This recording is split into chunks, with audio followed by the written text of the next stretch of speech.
Okay, man, we've got it for you guys today. We're going to cover three hot topics in the news right now.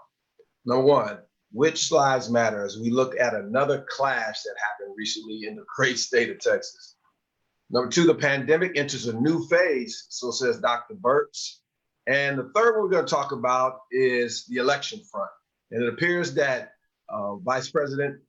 former Vice President Biden is ready to choose his vice president and running mate.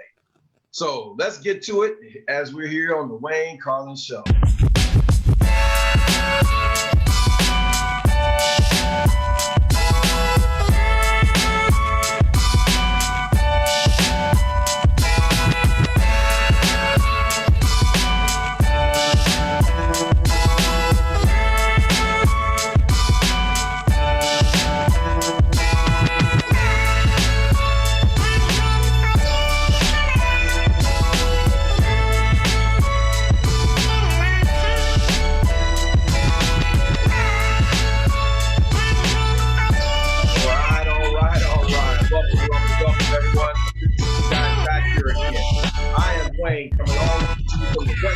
California. And I'm Carlin coming to you from Texas. And this is the Wayne Carlin Show, where race meets logic and where unity meets with opportunity, because you can't spell opportunity without unity. And that's the American Unity Movement. And this week we've got more information and education as we expound and explain and as we debate and discuss the issues of the week. And there are lots of issues out there. And so, Wayne, let's get to it today with our current events and tell them what's up. Well, wow, our current event segment, man, right there in Dallas, Texas, not too far from where you are. My dear friend, I've been knowing this man since elementary school, kindergarten to be, and now we're all with fraternity brothers. Had an incident in his church. Dr. Freddie Haynes, he's the pastor of Friendship West Baptist Church there in Dallas. Very prominent church, very active in the community. Very active in the Black Lives Matter movement. This weekend, a group of well over 1,000 people who were protesting for Blue Lives Matter in Jeeps, motorcycles, cars. They pulled up into his parking lot. I guess they had been doing a parade or a march around Dallas, and they pulled up into his parking lot. No permission, didn't check with him, didn't check with any of his people first. They just did it. And so and some of the people were flying flags, Confederate flags and different things. And let me tell you, if you know our frat brother, Freddie Haynes, he is, he's very much anything like that. He is very proactive in the Black community. And so he's very upset about it. So let's take a look. There was a video. I want you to run that so people can see it. Okay.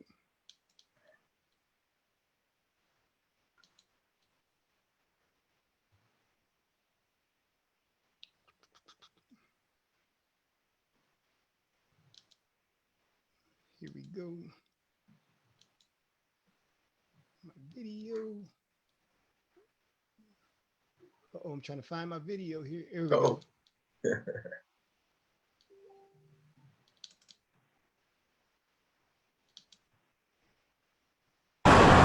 You do not come to our community to intimidate us. A Sunday night rally. Oak Cliff is our hood. Led by Friendship West frustrated pastor Dr. Frederick Haynes. So as far as I'm concerned, they came for us and we did not send for them. Frustration boiled over after this Blue Lives Matter rally Sunday morning. This is exactly what I saw. Nathan Abrams organized a caravan of cars, jeeps, and motorcycles, a ride around DFW showing support for law enforcement. As I look over the sea of blue and red, white, and blue, I'm reminded of what I dreamt this day would look like. But it's not the ride that left folks frustrated. It's where they stopped. This was not approved by Friendship West. Facebook video and our cameras captured the caravan of 1,000 plus riders taking a break at Friendship West Church. Church leaders known for their strong support of Black Lives Matter say no one from this caravan reached out to them. We're trying to get to the bottom of it, because the bottom line is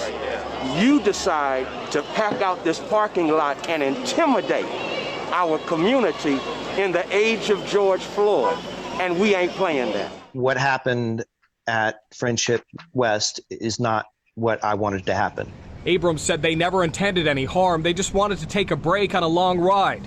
Leaders on both sides acknowledge a few participants flew Trump flags and at least one Confederate flag, something Abrams said he never wanted. And I want to personally say to the members of that church and the pastor that I'm sorry that there was conflict. That is not my heart. That's not what I'm about. We had told everyone this is not a political event, so no Trump flags, no Biden flags. It's not about division. It's not about anything other than coming together as one. But church leaders see no unity after this pit stop. We're going to keep this investigation going. And that's why Sunday night they gathered outside of DPD. If the blue want to be backed by us, until you back us, then back up off of us.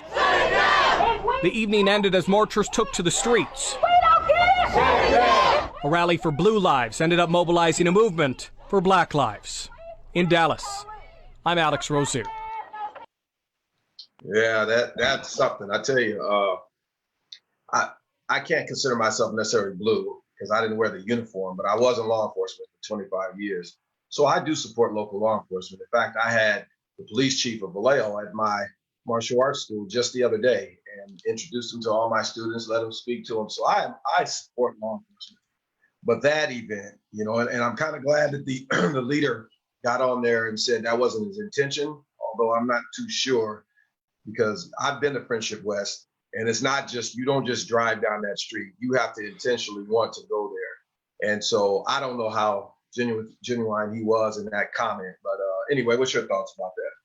Yeah, when I researched a little bit, they said that, and some of them were making the contention that they thought they had planned ahead because as they were driving around Dallas-Fort Worth, of course, Friendship West is located right there on I-20 on the interstate. And so they needed a big enough parking lot because they had 1,000 cars. And so they said that they thought that they had cleared it. And so I don't know how that would have happened, how you think you cleared it if you didn't have someone officially that you talked to.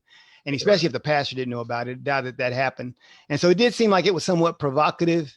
But here's the opportunity for unity, which we would do at the American Unity Movement. And it was the one you brought up when I first talked to you about it. I got this from you. I was like, outstanding. That's exactly what could have happened if the pastor himself, Freddie, had said, well, let's invite them in. Let's have dialogue. Let's talk. Let's talk about what they believe. Let's talk about what we believe. They're blue lives. We're black lives. Let's see if we can find some unity, but that's got to be the objective. And that's why I tell everybody, if unity is your objective, then your methods will be completely different. And if we start with unity as the objective, I think that's going to be the answer. Yeah, I'd love to see them, if not the whole group, obviously, but at least him and some of the people who were the leaders of it, sit down and talk about that and just talk through some things. That would be pretty amazing. What an opportunity, great opportunity. And that's the challenge for us in this country. I mean, in every situation, because we're going to have a lot more of these. And just like George Floyd was one of these, and we've had Breonna Taylor, all these are opportunities for us to say, what is a unity response? Like I said, maybe I'm just so messed up in the mind because all I think is unity, that maybe I'm not normal, but I know that's the objective, that if we don't come together, as like Dr. King said, if we don't come together as brothers and live this thing out, work this thing out together, then we're going to do some harm to ourselves and our country. And so we got to try to find a unity solution. Yeah, amen. Well, I don't know if you've been watching, but the president, he is upset at one of his own again. Apparently this week, Dr. Burks, she was interviewed by Dana Bash on CNN, and she made some comments regarding going forward and what we should be doing in the nation as far as trying to stop this pandemic. And she made some comments about it the president didn't like, and he was interviewed and he made a comment calling her pathetic. This was the lady that a couple of months ago that he was asking her about, did she think it was a good idea to, inject Clorox and some other cleaning solutions into our bodies? And now he's calling her pathetic because of her comments made on CNN. So what do you think about that? Yeah, I watched that interview with Dana Bash, and I thought she was very professional, and I thought she was very sobering in the fact that she brought up the dire consequences or the dire circumstances we face if we don't start taking better actions, both individually and at the leadership level. I mean, I think she spread it around saying that we've all got to make this a number one thing that we do, an act that all of us have to respond to, something we all must do in this event. And so I thought she was very professional. One of the things that did happen, of course, on the other side of the aisle, Nancy Pelosi took a shot at her and said she lost all respect for her. And I love the way Dr. Birx responded. Dr. Birx responded and said, "I've always respected the speaker." And she went on to just say, "I'm sorry that she felt that way about me, but I am a professional." And she did it very well. I mean, just very professional in her response. So I did like that. And so I had a little more respect for Dr. Birx. And I just think once again, it's that issue of how are we going to dialogue so that we come together and work on this thing? How are we going? And so it's not bashing someone who makes a very objective statement, who makes a very professional statement based on their viewpoint. Let's talk about that and let's see how we can use that information to build solutions that work for all of us. And that's what's key there. Awesome. Yeah. Well, and then the last thing we wanted to talk about today was Mr. Joe Biden. You know, not really excited about, the future here in the Democratic Party, but I'm gonna go there right now. But he's due to choose his running mate this week.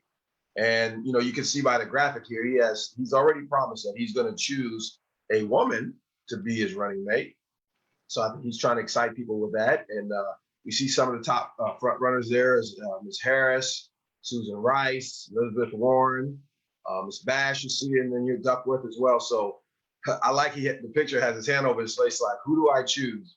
So this is an important time this week, especially for the Democratic Party in the direction that they're going to go. What's your thoughts on that?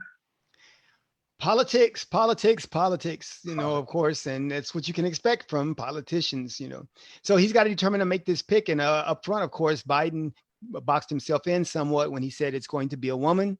And of course, more people wanted him to be boxed in and say it's going to be a woman, quote unquote, of color. Mm-hmm. And so he's kind of in a tough position here because what he set up is almost a no-win situation. Someone's going to be upset, whatever he does. I mean, and I'm not talking about on the opposition. I'm talking about within his own party. And so there'll be this healing thing that'll need to occur within the Democratic Party, regardless of who he picks, because there's going to be a downside to anybody that he does pick. With that said, though, I think he should be thinking about strategically what's going to give him the best opportunity to win, because while you would think it would be easy at this point because of what we've got happening in our country to defeat an incumbent president when you've got the economy in the tank, you've got a pandemic ruling, you've got racial division, you got all these negatives. If you can't beat that president, I don't know what you can do. If you cannot beat that president, then you got some serious issues. And so the only thing I think Biden can do is mess this up. It's like it's being handed to you, but you've got to make some good decisions. Otherwise, you can mess this up. And I think it's going to be important for him because when you think about California, you're going to win California. I'm not sure you need to spend all your time in California. If you don't spend another day in California, you're going to win it. So don't spend your time there. He would do well to find out who is the pick that's going to give him Texas, who's the pick that's going to give him Florida, Ohio, those states that really matter, who's going to give him Michigan. That's what's going to determine this race. And he would be wise to think about that. Yeah. And Very good. Very good. All right. So now let's get to, all right. So we've covered all of these current events, and each week we try to do that. We want to cover the current events, but then we want to cover the things that are going to be solutions and things that are going to help you out as you navigate this environment of hostility and anger based on relationships. And so we think that what's going to be important is for us to begin dialoguing. And if you're going to dialogue with someone, you got to understand what they're saying to you. So Race 101 is dedicated to teaching people how to communicate. The first thing you have to do is you got to define terms, all right? Understanding that everybody can read and everybody understands words, but everybody's not using those words the way that you expect they're using them. And so we started out before, and I'll kind of refresh everybody on some of the things that we talked about before. We talked about race and racism in our first meeting of Race 101. We talked about what it means. And we said race is what causes us to put people in boxes or categories. And racism is the idea that we make decisions based on the boxes we put people in. So that's where we started after the first week. Mm-hmm. When you say those words, they don't sound the same way as we hear them used mostly in our society. And that's true. That's a good point because, yeah, racism, you'll hear people say, well, you can't be racist if you're in this particular ethnic group or whatever, because there's this power thing in it, whatever. Okay, so people have taken those terms and they've added their own meaning or definition to them that they like to take from somewhere else. And you've got all these different realms. You've got sociology, you've got science, you've got history, and each one of those areas, then people will change the definition of terms. And so that's why it's important for you to clarify, which is one of our rules for dialogue, to clarify when you're in a dialogue with someone, what do you mean by that term? Because if you don't, then you're going to be talking apples and oranges and you'll never come to agreement and you'll argue forever and you won't understand that y'all were talking about two different things. And so that's an important point, and that can be done with each of these words. So the dialogue has to happen. All right. So let's go to the next set of words that we did. We did last week, we did systemic and privilege. We talked about systemic being an idea that organization and institutions have prescribed activities or practices that are sometimes unwritten. And those are the things that maintain the order in an institution or organization. And so these are those things that maybe not even always written down, but this is the way the organization runs. And everybody kind of knows those things. And so that's why systemic things are sometimes hard to challenge, because they're not all the things written down. Sometimes companies don't run by their bylaws and their corporate charters. Right. They run by this guy who's in charge and what he said, or what this other person out here, this is the way we've been doing it for 20 years. I've been here forever. This is the way we do it. Yeah, but that's not what it says in your bylaws. We don't care about that. All right. So those kind of things can be systemic. And then privilege is the idea that a person or group of people has an advantage that is not offered to another individual or group of individuals. That's the word. Not even with the color added to it. If you just say privilege, then that definition should work. Okay. So let's get to what we're going to talk about this week. This week, we're going to cover equity and equality. Equality and equity.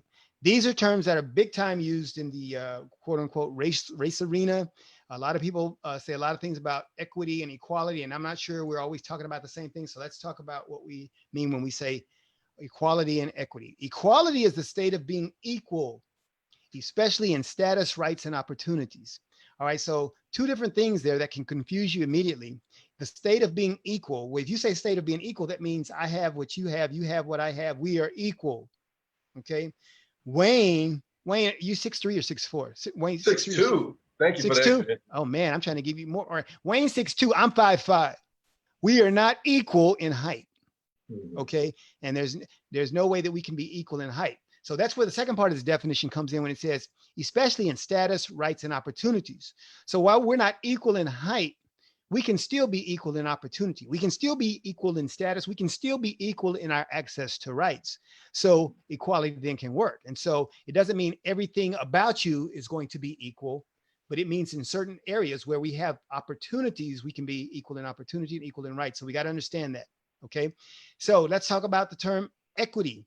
Equity says the quality of being fair and impartial. All right. So everybody would say that equity is a good thing, to be fair and impartial. However, when you think about that definition, and this is a dictionary definition, the quality of being fair. Well, what is fair? And if you had a mama like I had a mama, man, you better not say that's not fair. You say that's not fair. Boy, that's like it's not gonna be fair that you got a whooping for saying it's not fair. All right. Fair, boy. I'm gonna show you fair. Yeah, I'll show you fair. So yeah, there's not this. So fair is a subjective thing. And so when you start talking about equity and you got this subjective part of the definition, then you see that, well, there's room for everybody to characterize that the way that they want to. They can define that the way they want to. Impartial is another thing. Impartial is pretty objective. If you're impartial to someone, that means you're not showing favoritism. Everybody has an equal opportunity. So that sounds like kind of like equality of opportunity. So that's okay. But that's where it gets fuzzy, because you got this definition that has some subjective part and then an objective part. All right. So what we're going to do is a little education right here in our Race 101. We got a graphic. All right. And we're going to ask some questions about this graphic, and I hope you chime in. I've got my my comments up. So if you got comment on this, it'll be pretty interesting to hear your comments, because I'm going to ask some questions. If you type in the comment, then I can respond right here on air to your comment. All right. So before you go to that graphic, let me ask you a question before you go to that graphic. I read an interesting article this morning too regarding fair and impartial. And there was a teenager, 19-year-old African-American, who he got in trouble for something. So he was going to court, and he asked the judge to, instead of seeing him as a 19-year-old African-American, he wanted him to see him as a Caucasian or a Caucasian teenager or a Caucasian man. And he cited in his judgment, and he cited cases where he thought it was not fair or was not impartial in the sentencing between 19-year-old African Americans and 19-year-old Caucasians. So this is an interesting case. We'll see how far it goes and what they make of it. But it made the news today. That's outstanding. Yeah, because that's a good one, because it will, I think, make people understand the importance of definitions and defining terms and when that can be changed and when that can be altered. All right. And Joel, I like what Joel said. Joel says definitions being established is crucial. You're right, Joel. So that's what we're getting ready to do. We're going to make sure. So let's check out this graphic and let's answer the questions. Joel, I hope you can weigh in on some of these answers here. All right, here we go. All right. Here's the graphic. Okay. Equality and equity. Look at this graphic. I want you all to study that for a second. All right.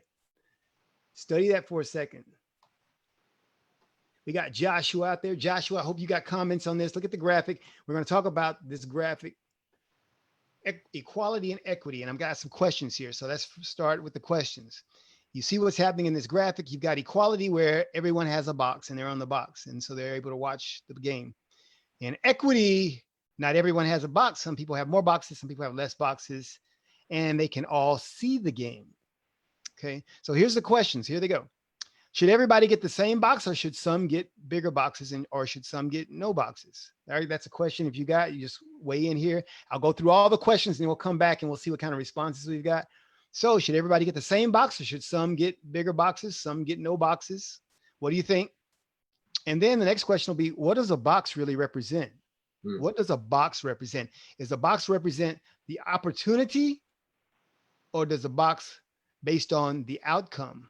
So some people maybe don't get one because we want the outcome to be the same. So some people don't get a box. What is that? And then the question is, who's responsible for providing the boxes? You know, do the boxes come from the government? Do they come from our state, city, local level? Do they come from the church? Do they come from the community? Am I responsible for getting my own box? Maybe that's the issue. Maybe I should get my own box. All right. And then what happens if my bigger box, however I got my bigger box, still doesn't give me the same outcome as the other people, either those people with more boxes or those people who have no box? What if they still have a better outcome? Then what action do we take? So those are the questions. So any question you answer is probably going to go in all of those areas. And so let's see what we've got. See if anybody's got any questions about the boxes. What do you think about the boxes? Should everybody get the same box? Should some get bigger boxes, no boxes? What do you think?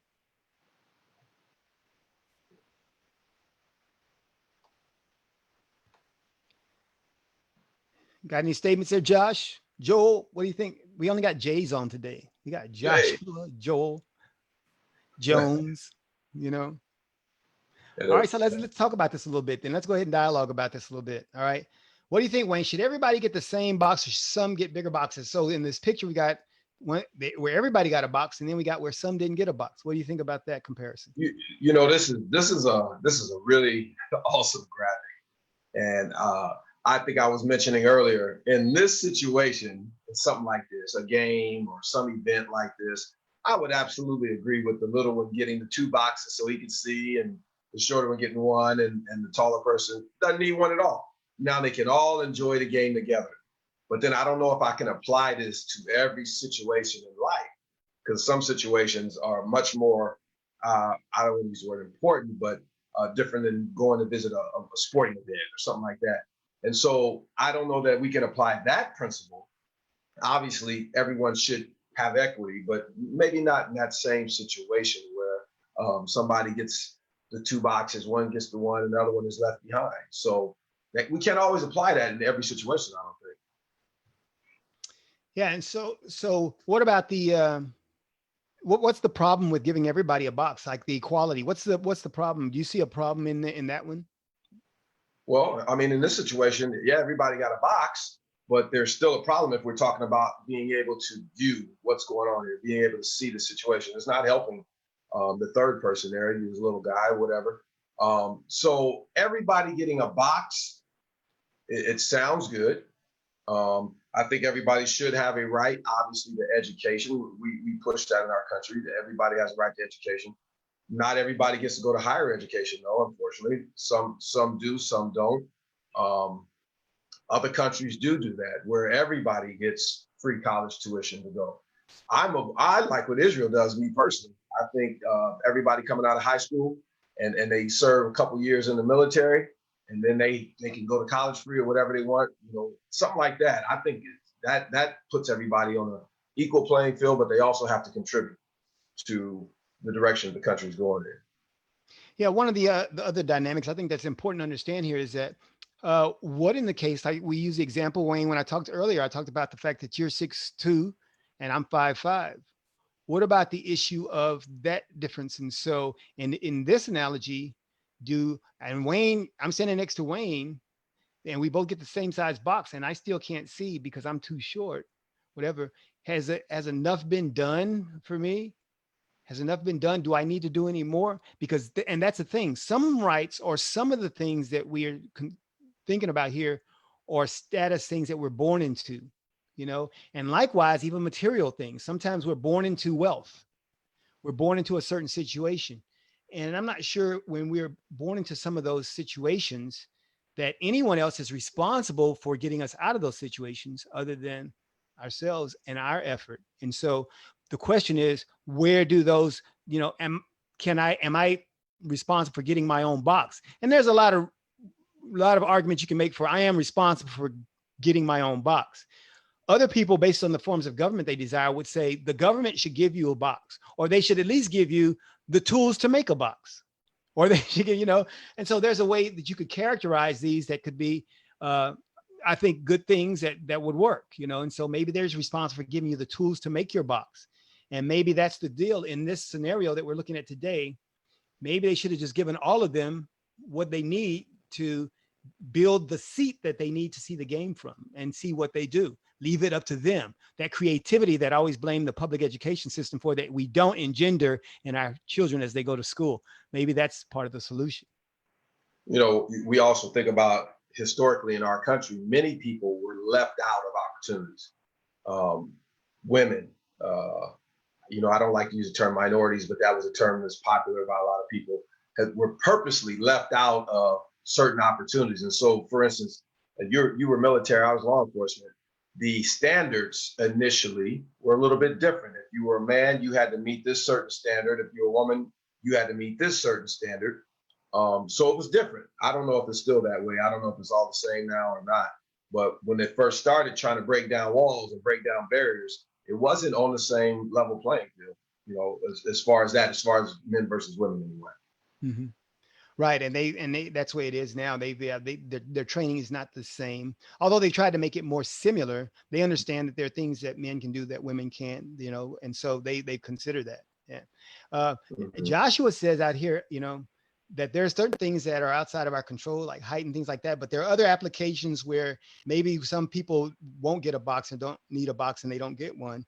And so Joel and Josh both are out saying it really depends. And so that's why, and I think that furthers what we're talking about when we say you've got to dialogue, you've got to talk about these things, because the context in which you place these terms is going to be so important.